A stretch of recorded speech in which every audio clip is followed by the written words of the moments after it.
नमस्कार, स्वागत करता हूं आपका यूपी न्यूज़ 24x7.in पर।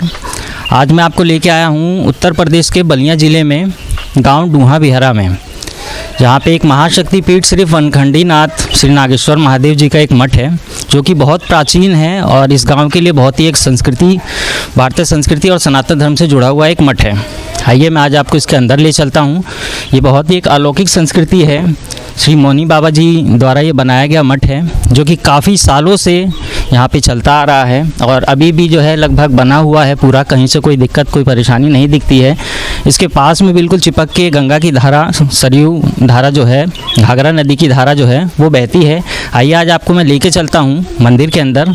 आप देखिए पूरे मंदिर के अलौकिक दर्शन आज आपको कराए जाएंगे।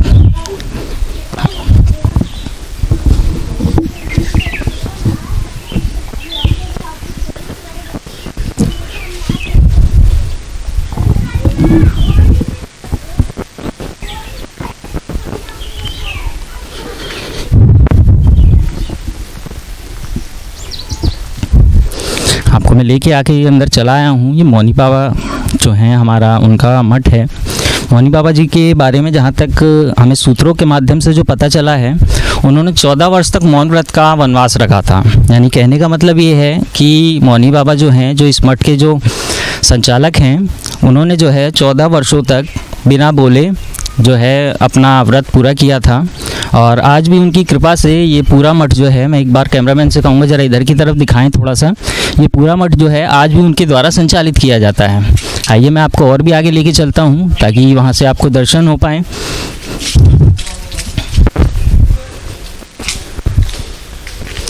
ये जो वृक्ष आपको दिखाई दे रहे हैं, एक बार कैमरामैन से कहूँगा बहुत पुराने वृक्ष हैं, बहुत ही ज़्यादा दिनों से पुराने वृक्ष हैं। इन्हें फर्श डाल के किसी भी तरीके से रोका गया है, जिससे कि ये उखड़े ना, टूटे ना, फूटे ना, और एकदम सही तरीके से हैं। इनकी जटाएं बहुत लंबी हैं, देख सकते हैं आप किस तरीके से इनकी जटाएं लगी हुई हैं। कैमरामैन आपको दिखाने की कोशिश कर रहे हैं चारों तरफ से, और उनसे मैं आग्रह करूँगा कि आएँ, थोड़ा आगे आएँ, साथ साथ चलें, अन्यथा नहीं तो वॉइस का बहुत दिक्कत होने लगेगा। आप देख रहे होंगे कुर्सियाँ जो हैं अब भारत सरकार की द्वारा जो हैं, यहाँ से उनको भी सुविधा दी जा रही है भारत सरकार द्वारा। आप जैसे देख रहे होंगे कि भारत सरकार पर्यटन मंत्रालय के द्वारा ये कुर्सियाँ लगवाई गई हैं। सरकार भी इस बार जो है अब धीरे धीरे इस मठ पे ध्यान दे रही है। जैसे जैसे माननीय मुख्यमंत्री जी की सरकार आई है, तब से यहाँ पे काफ़ी विकास की धारा दिखाई दे रही है। आइए आपको और ऊपर हम लेकर चलते हैं।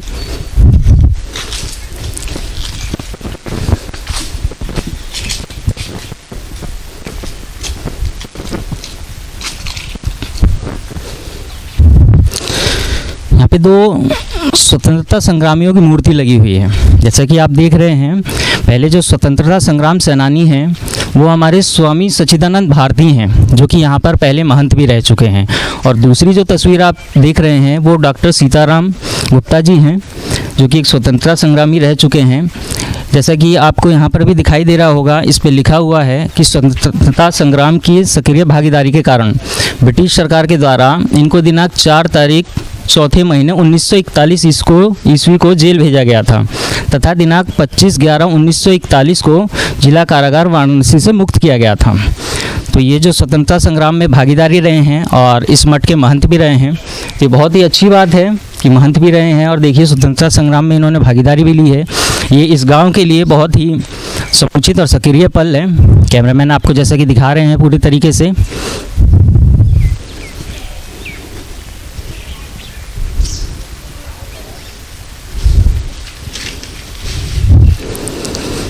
आइए कैमरामैन से कहना चाहूँगा, आइए ऊपर की तरफ चलते हैं एक बार। सीढ़ियाँ हैं, सीढ़ियों के ऊपर मंदिर है।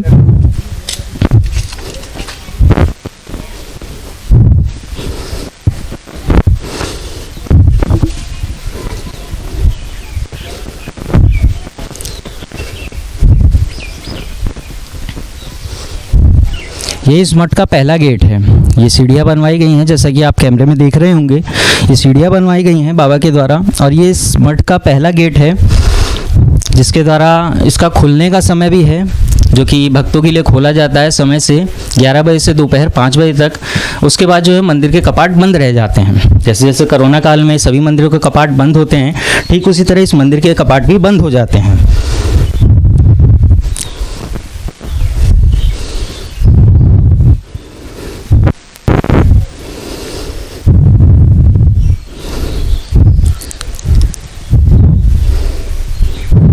देखिए आप मंदिर के दर्शन करिए।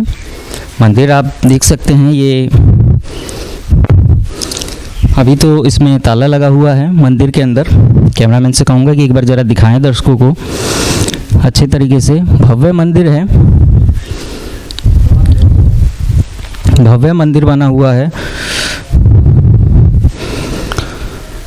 जिसके अंदर की छवि आप देख सकते हैं। ये मूर्तियाँ लगी हुई हैं, मूर्तियाँ लगी हुई हैं। एक जो हैं श्रद्धालु जो हैं वो आए हुए हैं, जो कि गेट खोलकर हमें दिखा रहे हैं।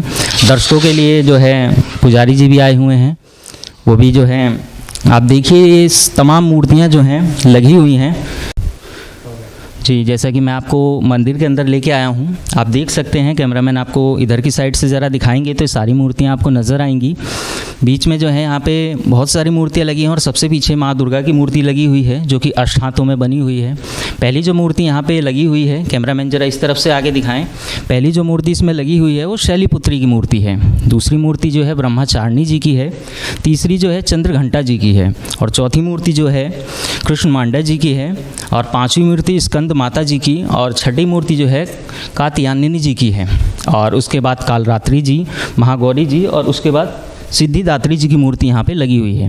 यानी कि ऐसा मान के चलिए कि जैसे नौ दुर्गा का जो व्रत होता है, उसी के हिसाब से पूरी यहाँ पे देवी देवताओं को यहाँ पर बैठाया गया है।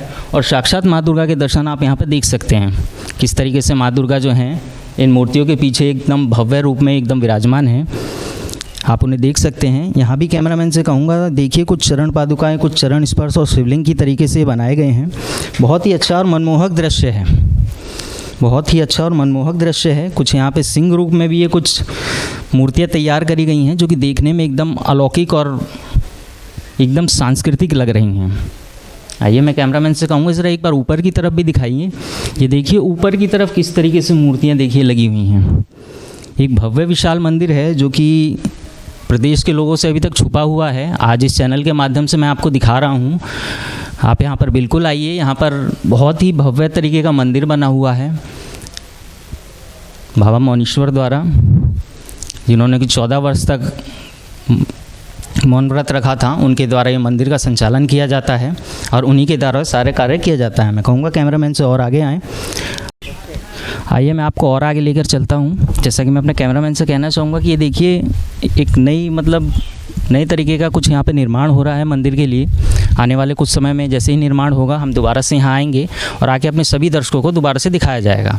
जो एक और मैं आपको दिखाना चाहूँगा कि श्री नागेश्वरनाथ महादेव जी का ये एक मंदिर है, जो कि इसी मठ के अंदर बना हुआ है।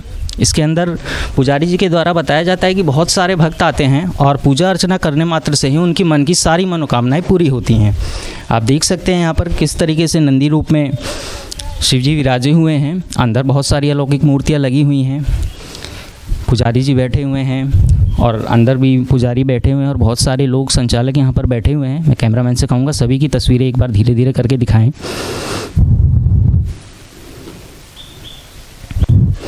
कैमरामैन आपको सारी तस्वीरें अंदर से दिखा रहे हैं।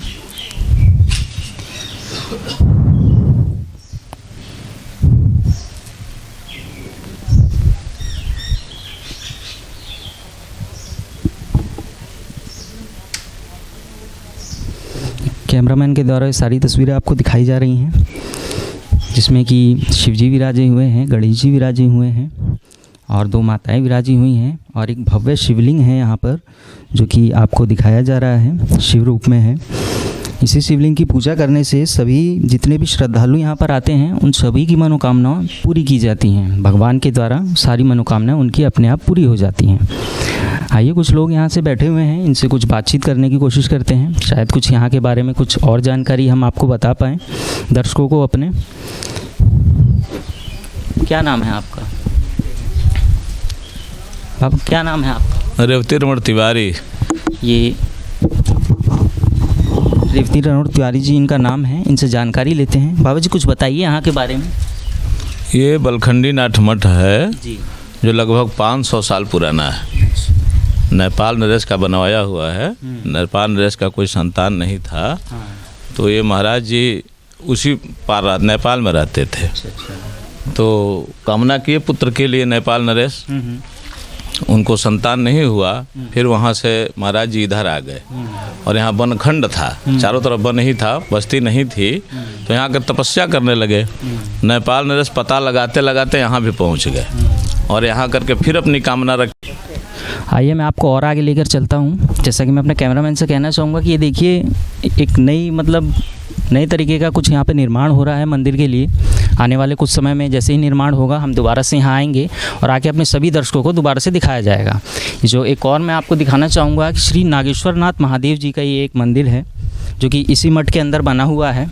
इसके अंदर पुजारी जी के द्वारा बताया जाता है कि बहुत सारे भक्त आते हैं और पूजा अर्चना करने मात्र से ही उनकी मन की सारी मनोकामनाएं पूरी होती हैं। आप देख सकते हैं यहाँ पर किस तरीके से नंदी रूप में शिव जी विराजे हुए हैं। अंदर बहुत सारी अलौकिक मूर्तियाँ लगी हुई हैं, पुजारी जी बैठे हुए हैं और अंदर भी पुजारी बैठे हुए हैं और बहुत सारे लोग संचालक यहाँ पर बैठे हुए हैं। मैं कैमरामैन से कहूँगा सभी की तस्वीरें एक बार धीरे धीरे करके दिखाएं।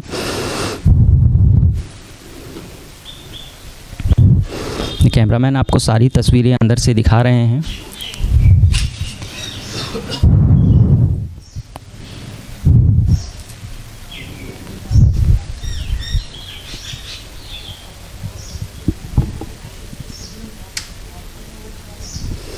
कैमरामैन के द्वारा ये सारी तस्वीरें आपको दिखाई जा रही हैं, जिसमें कि शिव जी विराजे हुए हैं, गणेश जी विराजे हुए हैं और दो माताएं विराजी हुई हैं और एक भव्य शिवलिंग है यहाँ पर जो कि आपको दिखाया जा रहा है, शिव रूप में है। इसी शिवलिंग की पूजा करने से सभी जितने भी श्रद्धालु यहाँ पर आते हैं उन सभी की मनोकामनाएं पूरी की जाती हैं। भगवान के द्वारा सारी मनोकामनाएं उनकी अपने आप पूरी हो जाती हैं। आइए कुछ लोग यहाँ से बैठे हुए हैं, इनसे कुछ बातचीत करने की कोशिश करते हैं। शायद कुछ यहाँ के बारे में कुछ और जानकारी हम आपको बता पाएँ दर्शकों को अपने। क्या नाम है आपका? बाबा क्या नाम है आपका? रेवती रमण तिवारी। ये रेवती रमण तिवारी जी इनका नाम है, इनसे जानकारी लेते हैं। बाबा जी कुछ बताइए यहाँ के बारे में। ये बलखंडी नाथ मठ है जी, जो लगभग 500 साल पुराना है। नेपाल नरेश का बनवाया हुआ है। नेपाल नरेश का कोई संतान नहीं था, तो ये महाराज जी उसी पार नेपाल में रहते थे। तो कामना किए पुत्र के लिए नेपाल नरेश, उनको संतान नहीं हुआ, फिर वहाँ से महाराज जी इधर आ गए और यहाँ वनखंड था, चारों तरफ वन ही था, बस्ती नहीं थी, तो यहाँ कर तपस्या करने लगे। नेपाल नरेश पता लगाते लगाते यहाँ भी पहुँच गए और यहाँ करके फिर अपनी कामना रखे। तो बलखंडी नाथ ने उनको आशीर्वाद दिया कि जाओ तुम्हें संतान होगा, लेकिन उस संतान को लाकर हमें सौंप देना। कुछ दिन के बाद संतान हुआ, फिर संतान सौंप दे। संतान उत्पन्न हुआ उनको, लेकिन बाबा ने कहा कि ऐसा है कि तुम अपने संतान को हमें सौंप देना, उसको हम साधु बनवाएंगे। फिर जब उनको संतान हुआ तो अपने संतान को सौंप दिए। तो अपने संतान के रहने के लिए नेपाल नरेश ने यहाँ मठ बनवाया, सुख सुविधा सब वहाँ बनवाया और कुछ दिनों के पास वो भी महात्मा बन गए। फिर नेपाल नरेश की और भी संतानें हुई, जिनका परिवार चलने लगा और वनखंड होने के नाते इनका नाम वनखंडी हो गया। ये सिंह की सवारी करते थे, सर्प का कोड़ा लगाते थे। तो इनकी समाधि यहाँ पर है, वही बन रहा है, फिर से निर्माण हो रहा है, धीरे धीरे गिर रहा था, 500 साल पुराना हो गया था। तो उनकी समाधि नाम मात्र की है, समाधि लिए नहीं वो। यहाँ से फिर जब धीरे धीरे बस्ती बसने लगी तो वो यहाँ से निकल गए जंगल की तरफ। बताया जाता है कि आज भी वनखंडी नाथ जीवित हैं और उनके आशीर्वाद से ही यहाँ लोग जो भी अनुष्ठान कराते हैं, पूजा पाठ कराते हैं, उनकी मनोकामना पूरी होती है। और यहाँ एक उनका हवन कुंड है, उस कुंड से भस्म भी लोग ले जाते हैं, जिनकी गाय बैल इत्यादि बीमारी पड़ते हैं सब, तो उनको भस्म लगाने से ठीक हो जाता है। एक जानकारी सूत्रों के माध्यम से ये भी मिली थी कि ये पीछे जो एक धरा बह रही है, जो ये सरयू नदी है, कहते हैं कि ये जो बाबा थे ये इसे अपने साथ साथ लेकर आए थे, तब से धरा जो है मठ के साथ चिपक कर बहती है। कितनी तथ्य साथ ही बहती हैं, तो सही बात है। वो तो अब नदी दूर दिखाई दे रही है। तो ये बाबा के द्वारा लाई गई थी नदी जो है सरयू नदी। अब ये तो हम लोग नहीं बता सकते हैं, कहीं 500 साल पुरानी बात है, सुना गया है इसको।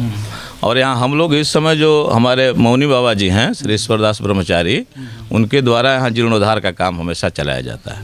मठ का पश्चिम हिस्सा कुछ गिर रहा था, उसको तो महाराज जी ने ही बनवाया। ये निर्माण कार्य महाराज जी के द्वारा ही हो रहा है। शक्तिपीठ का स्थापना महाराज जी ने ही कराया और इसका भी पुनर्निर्माण महाराज जी ने कराया। शिवलिंग जो है दूसरा बदलवाया गया है, शिवलिंग खराब हो गया था तो पुनः से बनवाया गया है। इस समय महाराज जी के देख रेख में ही यहाँ निर्माण कार्य हो रहा है। चलिए, बहुत बहुत धन्यवाद, बहुत सारी जानकारी दी गई।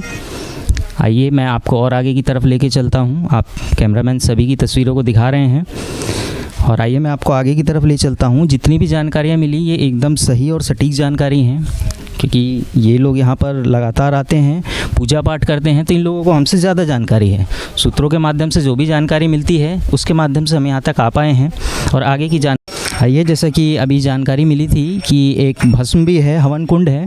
वो हवन कुंड ये है जो मैं आपको दिखा रहा हूँ, ये एक शिवलिंग है और ये हवन कुंड है। यहाँ पर हवन किया जाता है। यहाँ की जो है, जो यहाँ पे जो धूप होती है, जो यहाँ की राख है, उस भस्म को लेकर जाते हैं बहुत सारे श्रद्धालु और इससे उनकी बहुत सारी बीमारियाँ, बहुत सारे दुखों का निवारण होता है। और जो एक आपको मैं दिखाना चाहता हूँ, वनखंडे नाथ जी की मूर्ति को जो है, जो श्री वनखंडे नाथ मूर्ति जो हैं, वो मैं उनके दर्शन आपको कराना चाहूँगा। कैमरामैन आए और इनके दर्शन कराएं बाबा के। जैसा कि अभी एक भक्त ने बताया कि ये आज भी जीवित हैं, तो जैसा संशय लगाया जाता है उन तस्वीरों में बाबा इसी तरीके से दिखते होंगे, ऐसा हमारा अंदेशा है। आइए हम आपको और आगे लेकर चलते हैं। आइए मैं आपको थोड़ा सा और आगे लेके चला आया हूँ। देखिए कितना प्यारा एक दर्शन, एक मतलब ऐसा स्थल लग रहा है सनातन धर्म का। इसमें सभी तरह की मूर्तियां हैं। ऐसा लग रहा है कि जैसे कि 4 प्रकार के जो हमारे यहाँ घूमने के लिए जो जगह बनाई गई हैं, वो सारी की सारी इसी के अंदर एक सम्मिलित कर दी गई हैं। चारों धाम की जो यात्रा जो हम कहते हैं, ऐसा महसूस होता है कि चारों धाम की यात्रा आप यहाँ आएंगे तो यहीं सो जाएंगे। सबसे पहली मूर्ति जो आपको यहाँ पे दिखाई दे रही है श्री वनखंडे नाथ महाराज जी की है।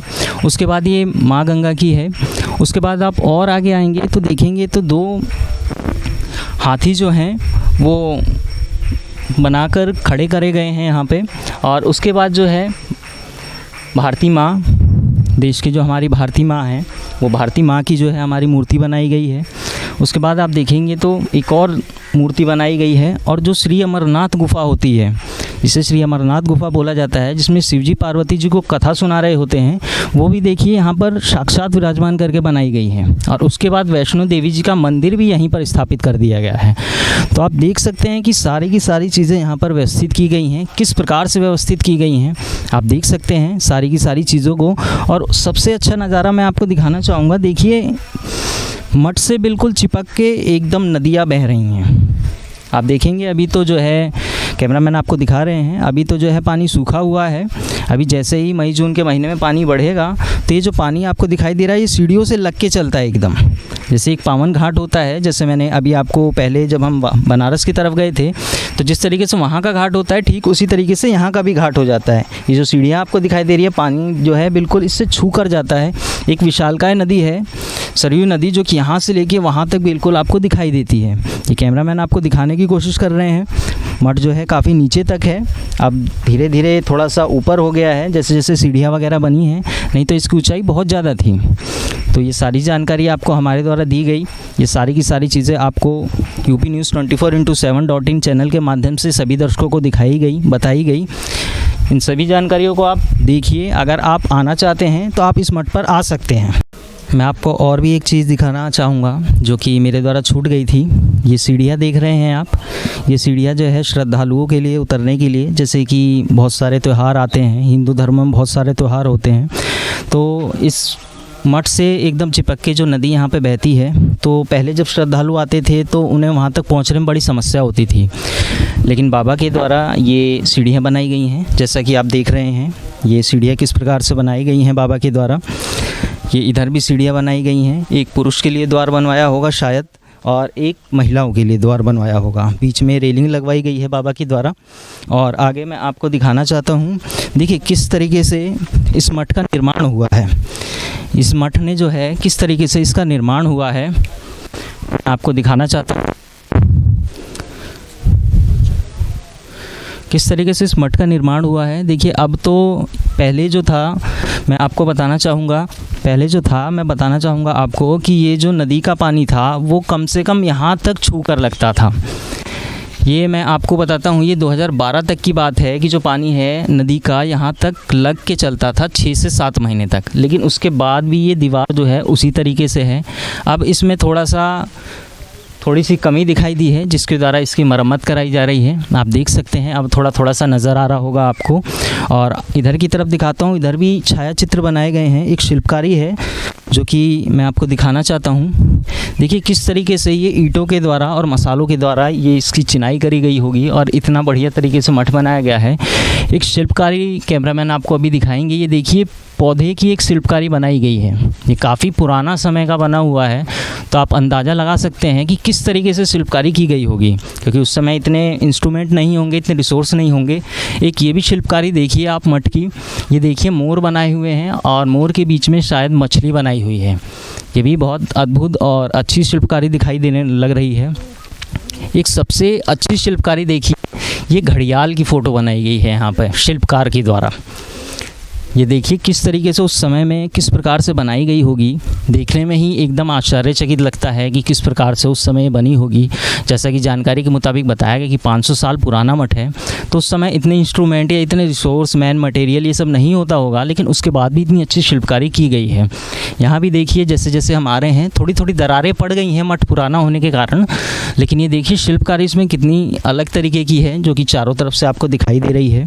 और मैं आपको कैमरामैन एक बार दिखाने का प्रयास करें ज़रा, किस तरीके से वहाँ तक जो है ये सीढ़ियाँ बनाई गई हैं, किस तरीके से वहाँ तक की ये सीढ़ियाँ जो हैं, पीछे का ये आपको कैमरामैन दिखा रहे हैं और ये आगे की सीढ़ियाँ देखिए वहाँ तक बनाई गई हैं। जो श्रद्धालु जो पूजा पाठ के लिए आते हैं, बहुत से त्यौहार ऐसे आते हैं जिसमें कि कुंभ का स्नान हो गया या बहुत सारे गंगा स्नान हो गए, उसके लिए ये बाबा के द्वारा बनवाए गए हैं ताकि श्रद्धालुओं को दिक्कत ना हो, परेशानी ना हो। महिलाएं, बूढ़े बुजुर्ग जो भी आते हैं वो आसानी से सीढ़ी के माध्यम से उतर के नदी में प्रवेश कर सकें। ये सारी की सारी चीज़ें आपको बाबा के द्वारा बनवाई गई हैं और हमारे चैनल के माध्यम से आपको दिखाई जा रही हैं। एक बार आपको बताना चाहूँगा कि जो नदी अभी आप देख रहे हैं 1, 2 और 3 हिस्सों में, लगभग 4 हिस्सों में, ये आने वाले 1 या 2 महीने के अंदर ये पूरी नदी एक हो जाएगी और ये जो पानी है कम से कम इन सीढ़ियों से मिलके बहेगा। तो मान के चलिए कि नदी जो है बहुत ही विशालकाय हो जाती है। जैसा कि कल मैंने आपको बताया था, कल जो हमारा एक चैनल पे जो वीडियो मेरे द्वारा बनवाया गया था पीपा के पुल के द्वारा, उस हिसाब से आप अंदाज़ा लगा सकते हैं कि वहाँ पे किस हिसाब की स्थिति पैदा हो जाती होगी। लोगों को परेशानी थी, समस्या थी, इसी के कारण से वो वीडियो मेरे द्वारा बनवाया गया था। और आज ये बहुत ही अद्भुत और अच्छा समय संस्कृति के लिए और मेरे लिए, मैंने भी यहाँ पर आकर दर्शन किए और मैं चाहूँगा कि आप लोग भी आए, यहाँ के अद्भुत दर्शन करें। धन्यवाद।